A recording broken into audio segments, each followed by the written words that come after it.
d'humeur ce matin, être un vrai Lorrain. Tout à fait, Sou. Et oui les copains, ce week-end je rendais visite à un cousin dans notre belle capitale et lorsque je lui avouai que je préférais faire le trajet vers chez lui à plier plutôt qu'en transport en commun malgré ce froid, il m'a dit « Toi t'es quand même un vrai Lorrain ». Oui pour lui, t'es un vrai Lorrain s'il fait moins 10 dehors, que t'as juste une petite laine sur les épaules et que t'es bien. C'est alors que je me suis interrogé, c'est quoi être un vrai Lorrain ? Et dans le fond, en suis-je vraiment un ? Pour cette dernière question, je pense avoir eu la réponse hier. En effet, un ami du coin m'a demandé qui c'est qui fait la matinale avec toi, gros ? Oui, donc pour son cas, aucun doute, c'est un vrai Lorrain. Mais lorsque je me suis entendu lui répondre y a l'Anthony, la Sue-Hélène, la Maud, et puis il y a la Nora là qui nous a rejoint. Je me suis dit qu'il n'y avait pas beaucoup de doute sur mon cas non plus. Oui, si la majorité de vos amis s'appellent Gros et si quelques privilégiés dont vous vous souvenez du prénom se voient gratifiés d'un déterminant devant ce dernier, il y a de fortes chances que vous en soyez.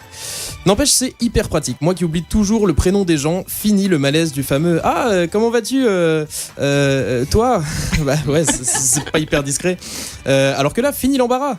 Bon, par contre, pour les novices, évitez d'employer cette astuce avec tout le monde. Moi qui avais du mal à retenir le nom de mon dernier patron, j'ai tenté un tonitruant « Comment que c'est, gros ?» en rentrant dans le bureau. Et ça m'a valu une jolie lettre de licenciement et une carte de vitalité au Pôle emploi.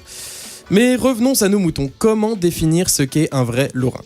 Eh bien, dans ma quête de réponse, je me suis dit que j'allais faire comme les grands de YouTube. J'ai interrogé mes fans.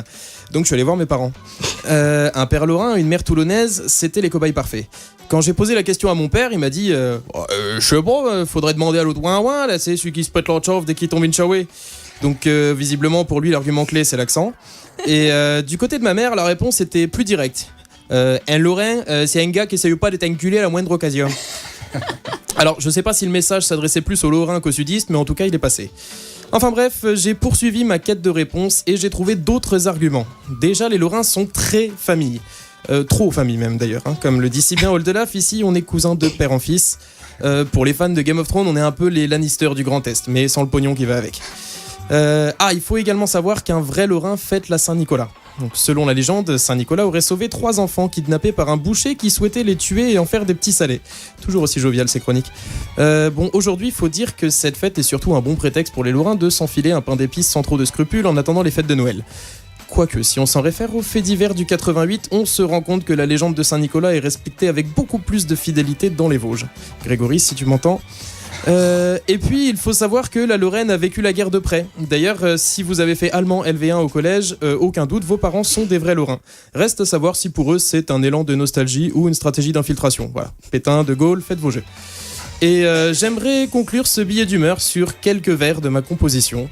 Si votre accent est aussi bandant qu'une sextape de Raffarin, si votre eau de vie à la Mirabelle vous sert aussi à désherber le jardin, si vous avez le même sens de la famille que Christine Boutin, alors vous êtes probablement un vrai Lorrain.